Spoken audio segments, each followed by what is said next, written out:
Good morning. Today I'll discuss inversion of Z transform. Inversion of Z transform का मतलब क्या है? जब आप एक सब एन गिवन रहता है, टाइम डोमेन से कन्वर्ट करते हो जेड डोमेन में, मतलब कॉम्प्लेक्स प्लेन डोमेन में कन्वर्ट करते हो. For that you are taking Z transform. So Z transform जब करते हो, जेड ट्रांसफॉर्म मीन्स एन से जेड में ट्रांसफॉर्म करते हो. Okay, but inverse Z transform means invert करना है अभी, मतलब signal will be in complex plane domain except z will be given to you need to calculate except n. जब भी आप इन्वर्ट करते हो ना, आप बैक करते हो उसी डोमेन में. जैसे मैं डीएफटी केस में भी बताया, डिस्क्रीट फोरियर ट्रांसफॉर्म में क्या करते हो, एक्सेप्ट एन को एक्सेप्ट के में ट्रांसफॉर्म करते हो. एंड जब इन्वर्स डिस्क्रीट फोरियर ट्रांसफॉर्म लेते हो तब आप क्या करते हो, एक्सेप्ट के से बैक करते हो एक्सेप्ट के. इसी तरह इन्वर्स जेड ट्रांसफॉर्म का मतलब है X of Z will be given to you need to calculate X of N. Okay, समझ में आया? सो इन्वर्ट करना है मतलब आपको बैक करना है वहाँ से. Okay, so basically there are 4 methods used for calculation of inverse Z transform. See my lecture note, it will be helpful to you. 4 methods used for the calculation of inverse Z transform. Those are long division method, partial fraction method, residue method and convolution method. And out of these 4 methods, partial fraction expansion method is the most important method. Okay, so partial fraction expansion जब आप use करोगे ना, उसके लिए कुछ condition है. मतलब आपको तो इन्वर्स जेड ट्रांसफॉर्म कैलकुलेट करना है, मतलब आपको एक्सेप्ट जेड गिवन रहेगा, आपको एक्सेप्ट एन कैलकुलेट करना है, मतलब X of Z will be given to, वहाँ से आपको बैक करना है. सो जो पार्शियल फ्रैक्शन एक्सपेंशन अप्लाई करोगे ना, उससे पहले आपको देखना है जो फंक्शन आपको गिवन है वो प्रॉपर रेशनल फंक्शन है या नहीं. प्रॉपर रेशनल फंक्शन फिर किसको बोलेंगे? सपोज इस तरह लिखा हुआ है B naught plus B one Z to the power minus one plus B two Z to the power minus two, इस टाइप का है. नेगेटिव पावर्स में आपको फंक्शन दिया हुआ रहता है नॉर्मली. ओके, सो जब ये जो लास्ट नेगेटिव पावर है वो कहाँ पे एंड हुआ है? माइनस एम में. एंड इसका लास्ट नेगेटिव पावर कहाँ पे एंड हुआ है? माइनस एन में. ओके, जब ये जो लास्ट पावर है, अगर ये एम लेस देन एन है एंड ये कोएफिशिएंट जीरो नहीं होना चाहिए, क्योंकि ये अगर कोएफिशिएंट जीरो हो गया ना, ये टर्म पूरा लॉस कर जाएगा. ओके, इसलिए ये जीरो नहीं होना चाहिए. एंड एम का वैल्यू जब लेस देन एन होगा तब हम लोग इसको बोलेंगे रेशनल प्रॉपर फंक्शन. ओके, और प्रॉपर रेशनल फंक्शन. ओके, मतलब क्या है? जैसे मैं एग्जांपल देती हूँ आपको. सपोज मैं एक एग्जांपल लेती हूँ, X of Z is equal to 1 plus 2 Z inverse divided by 1 plus 3 Z inverse plus 4 Z to the power minus 2. ये क्या हो जाएगा? आपका प्रॉपर रेशनल फंक्शन हो जाएगा. मतलब हाईएस्ट नेगेटिव पावर इसका -1 है, इसका क्या है? -2 है. सो ये प्रॉपर होगा. अगर आपका इम्प्रॉपर रेशनल फंक्शन दिया हुआ रहता है, मतलब ये पावर अगर नेगेटिव पावर सेम हो जाएगा या ये पावर अगर ग्रेटर हो गया, जैसे -2 plus 4 Z to the power -3 अगर मैं ऐड कर दूँ, तो ये इम्प्रॉपर रेशनल फंक्शन है, क्योंकि M is greater than N now. So पहले अगर इस टाइप का दिया हुआ रहेगा ना, पहले आपको डिवाइड करके ना एक polynomial plus rational proper function में कन्वर्ट करना होगा. वो कैसे करना होगा, जब मैं next to next video send करूँगी उस टाइम बताऊँगी कि इम्प्रॉपर रेशनल फंक्शन को कैसे प्रॉपर में कन्वर्ट करना है. सो इस लेक्चर के लिए बस इतना जानो कि प्रॉपर रेशनल फंक्शन हम लोग किसको बोलेंगे, किसको बोलेंगे? जब ये एम का वैल्यू लेस देन एन होगा एंड ये कोएफिशिएंट जीरो नहीं होना चाहिए, क्योंकि जीरो हो जाएगा तो ये टर्म टोटल नहीं रहेगा. ओके, सो एंड देखो यहाँ पे A1 से स्टार्ट हुआ है, क्योंकि मैं ए नॉट अजम्पशन ली हूँ 1. यहाँ पे कुछ भी वैल्यू हो सकता है. ओके, हाँ. सो यहाँ पे भी लिखी हूँ एन इम्प्रॉपर रेशनल फंक्शन, मतलब एम ग्रेटर देन और इक्वल टू अगर एन हो गया तो उसको बोलेंगे improper rational function. Can always be written as the sum of a polynomial and proper rational function. वो जब प्रॉब्लम कराऊंगी मैं सॉल्व करके दिखाऊंगी कि इम्प्रॉपर रेशनल फंक्शन को कैसे एक polynomial and proper rational function में एक्सप्रेस करते हैं. Okay, so next to next video में वो सेंड करूँगी.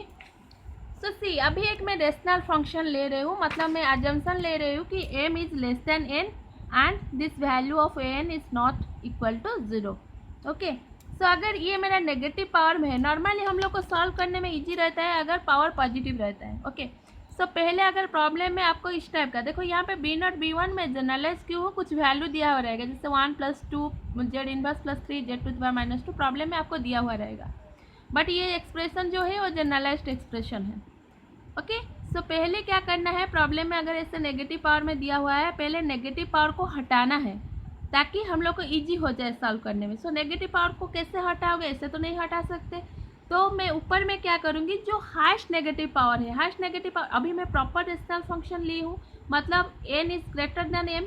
ओके, सो अभी मुझे क्या करना है, Z⁻n मेरा हाईएस्ट नेगेटिव पावर है, तो मैं क्या करूँगी, Z⁻पॉजिटिव n को Z⁻n मतलब बोथ न्यूमरेटर में मल्टीप्लाई करूँगी एंड डिनोमिनेटर में मल्टीप्लाई करूँगी। ओके, ताकि मेरा एक्सप्रेशन चेंज ना हो। अभी मैं क्या करूँगी, जब मैं मल्टीप्लाई कर दी तो अगर Z⁻n मल्टीप्लाई करूँगी न्यूमरेटर में, क्या आएगा, B0 Z⁻n + B1, यहाँ पे -1 है तो ये आ जाएगा Z⁻n-1 Z⁻n-2 एंड लास्ट वाला टर्म क्या होगा, n-m। क्योंकि n is greater than m तो ये वाला सारे पावर्स क्या हो जाएंगे, पॉजिटिव में कन्वर्ट हो जाएंगे। एंड जब आप नीचे में मल्टीप्लाई करोगे, यहाँ पे क्या आएगा, Z⁻n, ये आएगा Z⁻n-1 एंड जो लास्ट वाला टर्म क्या हो जाएगा, Z⁻n Z⁻+n। So this will B cancel, only n will remain. Okay, so this will be the expression and this is the proper function. अगर x ऑफ z मेरा proper है तो x of z divided by z, मतलब divided by z मतलब मैं numerator से अगर एक z ले लूँ तो क्या होगा, ऑब्वियसली इसका जो पावर था वो और रिडक्शन होगा, मतलब आपके m तो लेस देन n था और एक पावर अगर मैं ऊपर से हटाती हूँ, obviously x of Z by Z भी क्या होगा, आपके प्रॉपर रेशनल फंक्शन होगा। तो मैं x of Z by Z calculate क्यों करती हूँ, क्योंकि मैं बताऊँगी, थोड़े वेट करो। B0 तो अगर x of Z by Z करती हूँ तो क्या आ जाएगा, यहाँ से एक जेड ले ली तो वैल्यू क्या हो जाएगा, जो Z⁻n था मतलब एक जेड कॉमन लेके यहाँ से ले ली। ओके, यहाँ पे हो जाएगा Z⁻n-1, यहाँ पे हो जाएगा n-2 एंड लास्ट वाला पावर क्या हो जाएगा, n-m-1। ओके, मैं बस x of Z divided by Z मतलब मैं ऊपर से जेड ले ली हूँ नीचे को। Okay, so this will also be A proper function. अभी ये प्रॉपर बन गया, उसके बाद क्या करना है मुझे, जैसे आपको याद होगा, अगर मैं लिखती हूँ नीचे वाले में ax² + bx + c रहता है, तो मैं इसको एक्सप्रेस करती हूँ ना, इसका 2 रूट आता है, कैसे कैलकुलेट करते हो, x = -b +-b² - 4ac divided by 2a, 2 root आता था, उसके बाद और रूट को x माइनस जो फर्स्ट रूट आएगा into x minus into second जो रूट आएगा, ऐसे हम लोग लिखते थे ना। जैसे आपका अगर है x² - 4x + 4 है तो आप इसको कैसे लिखते थे, x² - 2x - 2x + 4, मतलब दोनों का समेशन ये होना चाहिए एंड दोनों को मल्टीप्लाई, समेशन दोनों का समेशन बीच वाला टर्म होना चाहिए एंड दोनों का मल्टीप्लिकेशन, ये दोनों का मल्टीप्लिकेशन होना चाहिए। -2x क्या हो जाएगा, 4x² हो जाएगा, जो कि इसके साथ सेम है। एंड जब मैं ऐड करूँगी -2x - 4 तब हम रूट निकालते थे x × x - 2 -x × -2 अगर कॉमन ले ली x - 2, फिर आता था x - 2 × x - 2, मतलब इसी फॉर्मेट में हम लोग लिखते थे। अगर मेरा अभी स्क्वायर तक है, यहाँ पे पावर पॉजिटिव क्या है 2 है तो 2 रूट निकालते थे। अभी क्या है, अभी अगर मेरा यहाँ पे जैसे नीचे में nth रूट है तो कितना तक जाएगा, nth रूट तक जाएगा। सो इसको मैं ऐसे लिख सकती हूँ, नीचे में z - p1 × z - p2 × z - pn। ये p1 p2 क्या है, ये पोल्स है। पोल्स किसको बोलते हैं, जीरोस किसको बोलते हैं, हम प्रीवियस क्लास में बता चुके हैं। पोल्स वो वैल्यू होता है जिसको आप अगर पुट करते हो फंक्शन में, फंक्शन का वैल्यू इन्फिनिटी हो जाता है। जैसे अगर मैं z का वैल्यू p1 पुट कर दूँ तो p1 - p1 कितना हो जाएगा 0 एंड 1/0 का वैल्यू क्या हो जाएगा, इन्फिनिटी हो जाएगा। z का वैल्यू अगर p2 पुट कर दूँ, इसका वैल्यू क्या हो जाएगा 0 हो जाएगा, 1/0 infinity. So p1 p2 up to pn क्या है, मेरा पोल्स है। सो जो भी आपको प्रॉब्लम दिया हुआ रहेगा, पहले नेगेटिव जो हाईएस्ट नेगेटिव पावर होगा वो बोथ न्यूमरेटर डिनोमिनेटर मल्टीप्लाई कर देना, मल्टीप्लाई करके उसका रूट्स निकाल लेना डिनोमिनेटर में। निकालने के बाद हम लोग कैसे लिखते थे, जितना आपका रूट्स होगा उतना कोएफिशिएंट होगा एंड उतना कोएफिशिएंट आपको कैलकुलेट करना पड़ेगा। सो अभी इसमें कितना रूट्स है, nth रूट्स है, तो c1/z - p1 + c2/z - p2 up to C N by Z minus P N. And हर रूट का कोएफिशिएंट आपको निकालना पड़ेगा। तो जहाँ पे भी आप निकालोगे, मतलब जैसे अगर मैं बीच में कहीं से भी निकालती हूँ, सी के इन जनरलाइज करती हूँ, Z minus P K into X sub Z by Z at Z is equal to pole location. तो आपको क्या करना पड़ेगा, Z minus P K, for example अगर मैं C1 निकालूंगी, यहाँ पे क्या लिखूंगी, C1 is equal to Z minus P1, क्योंकि के का वैल्यू 1 हो गया, X sub Z by Z at Z equals to P K, मतलब जेड इक्वल्स टू P1 का जो भी वैल्यू होगा वो पुट करके आपको कैलकुलेट करना पड़ेगा।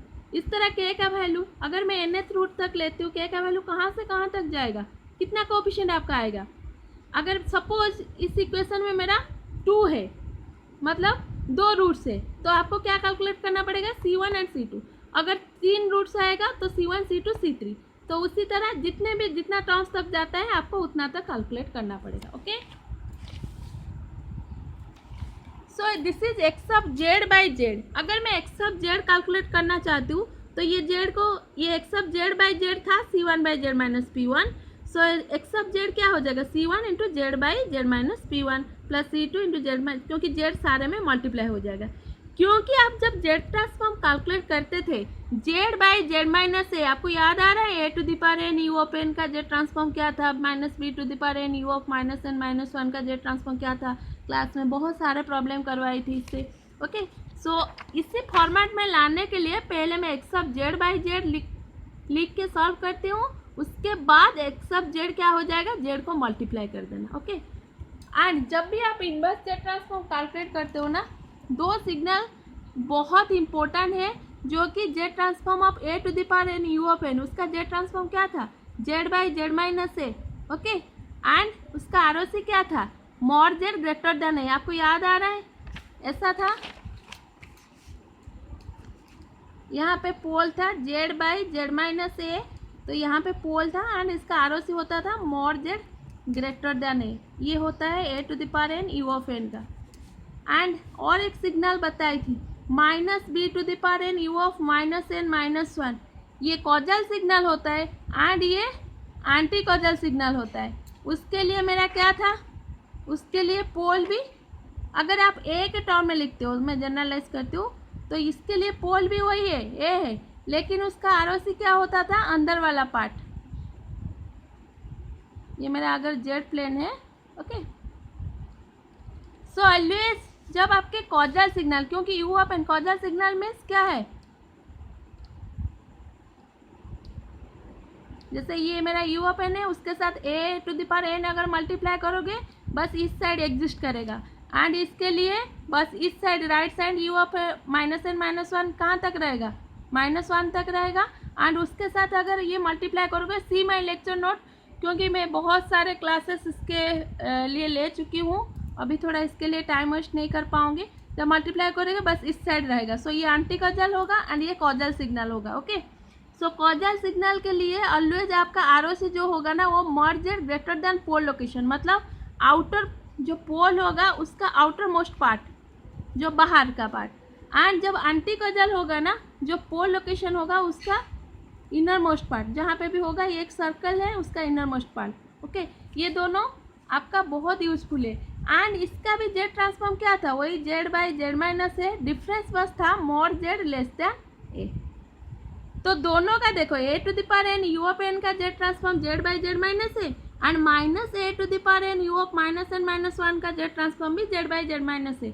बट डिफरेंस क्या है उसके आरओसी में, इसका आरओसी है mod Z greater than A and इसका आरओसी है mod Z less than A. ये दोनों सिग्नल का बहुत यूज होने वाला है जब आप इनवर्स जेड ट्रांसफॉर्म कैलकुलेट करोगे। सो यहाँ पे मैं लिखी हूँ a टू द पावर, अगर कॉजल होगा तो इस टाइप का, अगर एंटी कॉजल होगा तो इस टाइप का रहेगा। Okay, next come to 3 cases of partial fraction expansion method. So partial fraction expansion जब करोगे ना, तो ये 3 केसेस आ सकता है।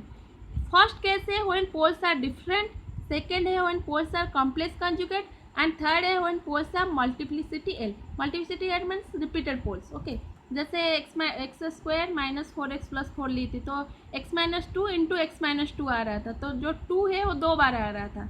ओके, सो उसको बोलते हैं मल्टीप्लिसिटी ऑफ 2, मतलब 2 बार रिपीट किया है। पोल्स आर डिफरेंट मीन्स ये जो P1 है P2 है वो सारे अलग अलग है एंड रियल है। जैसे मैं एग्जांपल देती हूँ, अगर आप लिखते हो 2/x(z-2) प्लस 3/z-3, ये क्या है?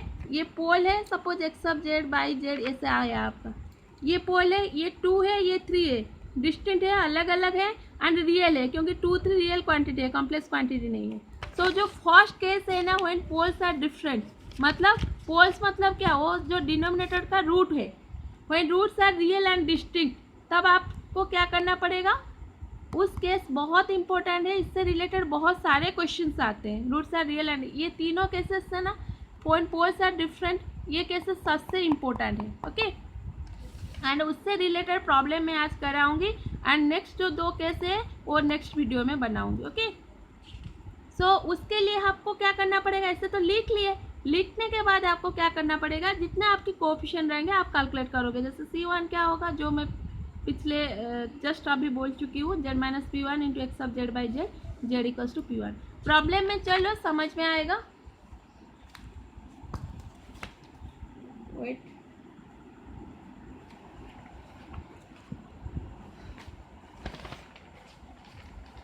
सी एक प्रॉब्लम है, see my lecture note, determine the inverse Z transform the proper function X of Z is equal this much.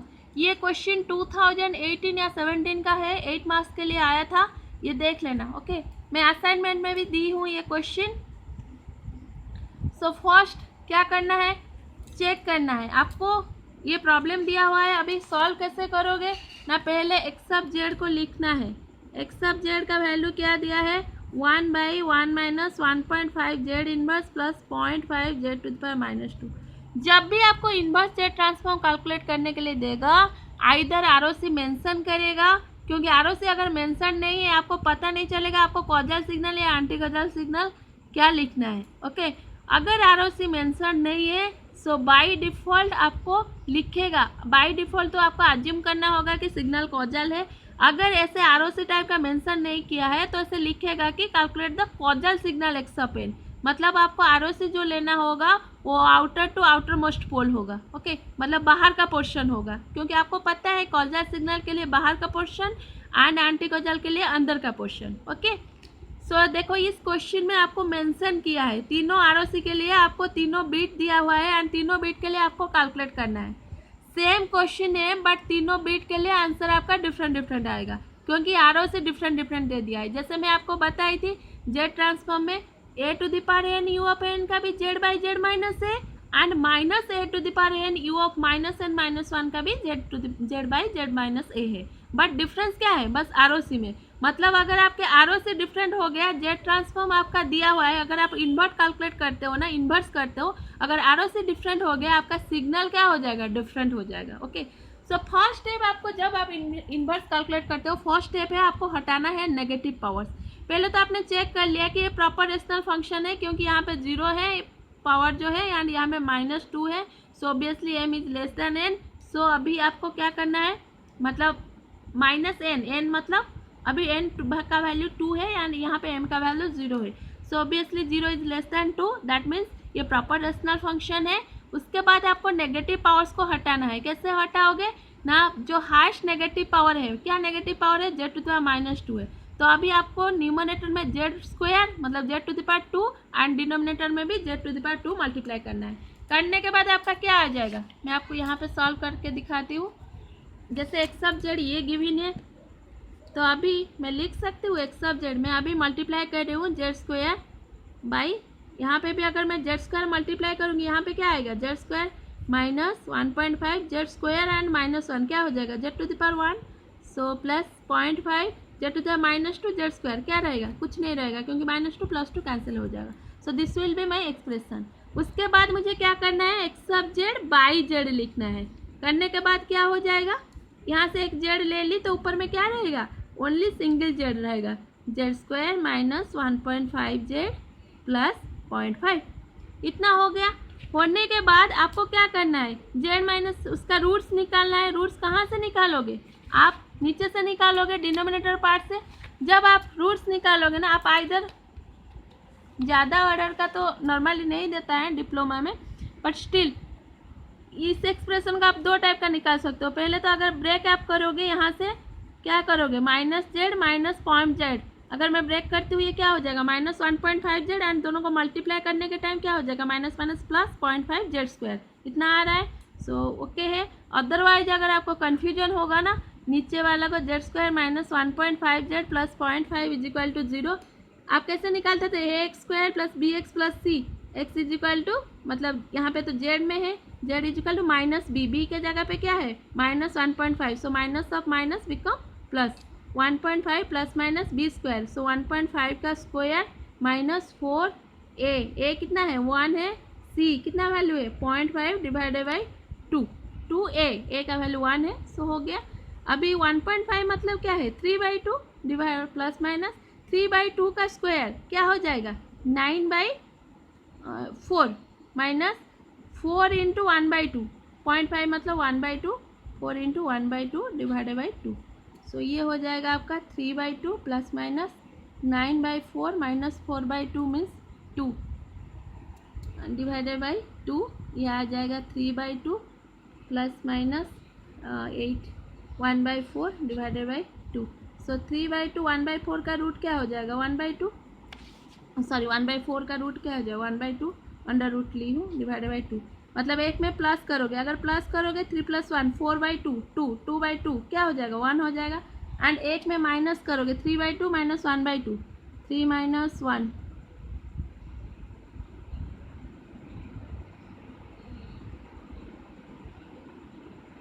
3 minus 1 is 2, 2/2 is 1 and this will be 1/2, okay.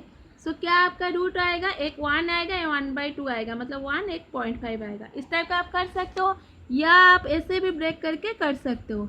यहाँ पे अगर मैं z common लेती हूँ z minus 1 minus z 0.5 common लेती हूँ z minus 1, so this will be z by z minus 1 into z minus 0.5। Break जब करोगे ये दोनों को ब्रेक करने के टाइम एडिशन का वैल्यू ये बीच वाला आना चाहिए, एंड मल्टीप्लिकेशन करने के दोनों को मल्टीप्लाई करने के टाइम ये जो प्रोडक्ट होगा, जैसे -z माइनस 0.5z, अगर आप ऐड करोगे -1.5z है, लेकिन मल्टीप्लाई करोगे तो माइनस माइनस प्लस हो जाएगा 0.5z², ये दोनों का प्रोडक्ट है वो आना चाहिए।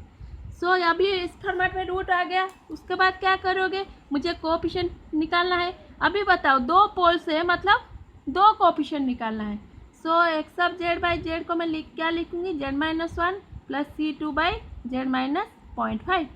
अभी मुझे क्या निकालना होगा c1 का वैल्यू, सो ये पहले में c1 का वैल्यू क्या हो जाएगा ना z माइनस 1 जो उसका कॉरेस्पॉन्डिंग पोल है x sub z by Z at z equals to जो पोल लोकेशन है, पोल लोकेशन मेरा क्या है 1 है, okay. So this will be equals to z minus 1, now see x sub z by Z का एक्सप्रेशन यहाँ पे रेडी है, so put that expression z by Z minus 1 into z minus 0.5।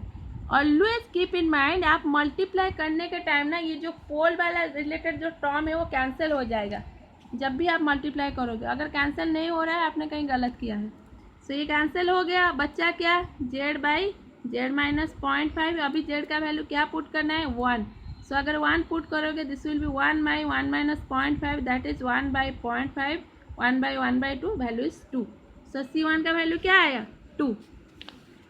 उसी तरह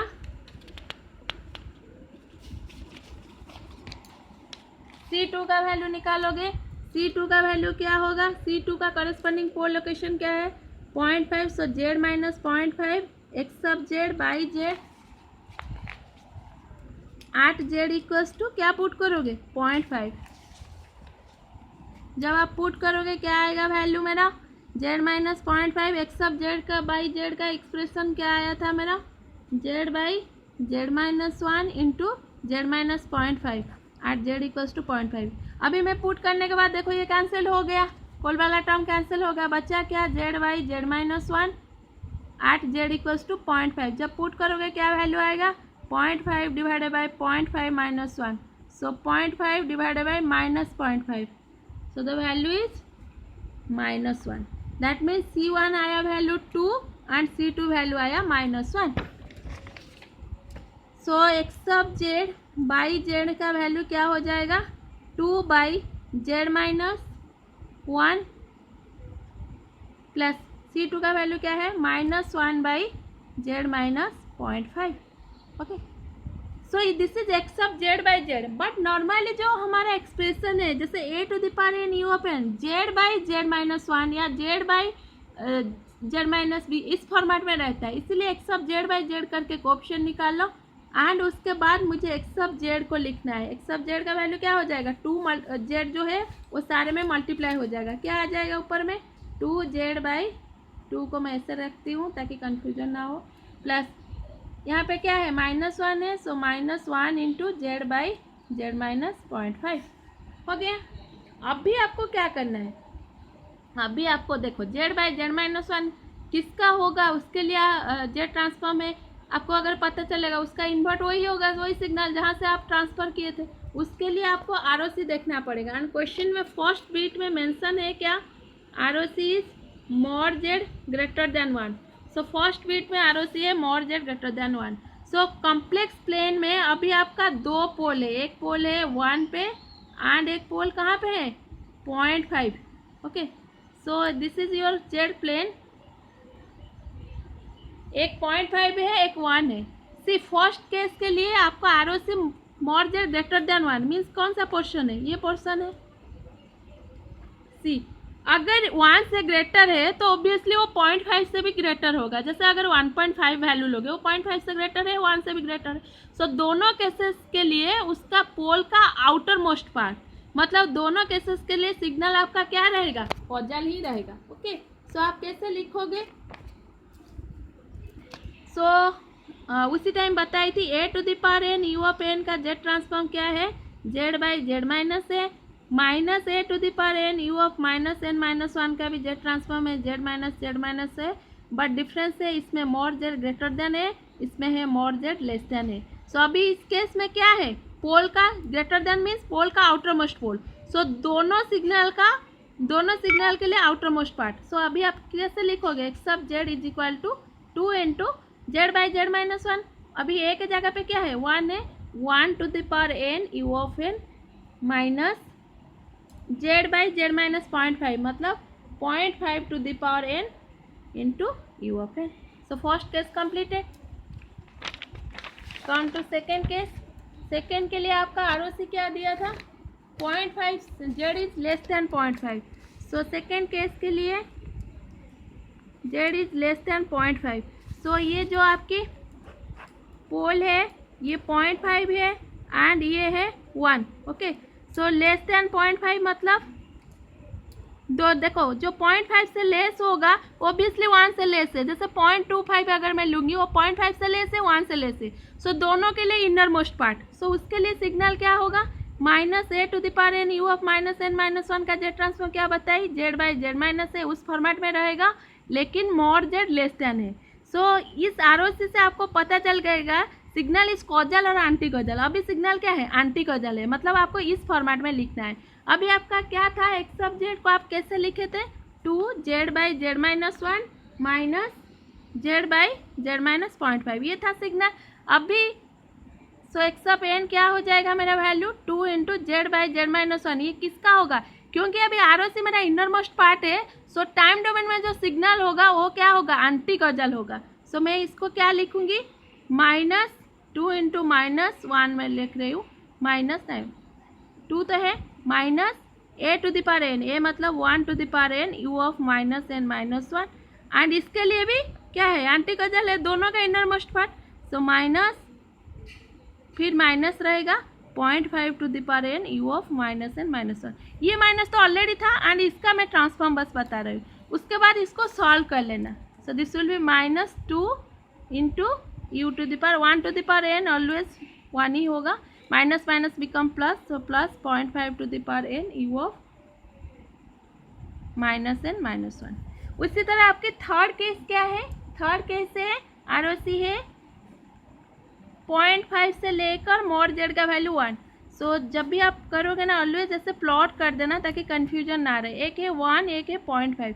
सो 0.5 से लेस 0.5 से 1 के बीच में, मतलब कौन से पोर्शन है, ये पोर्शन है।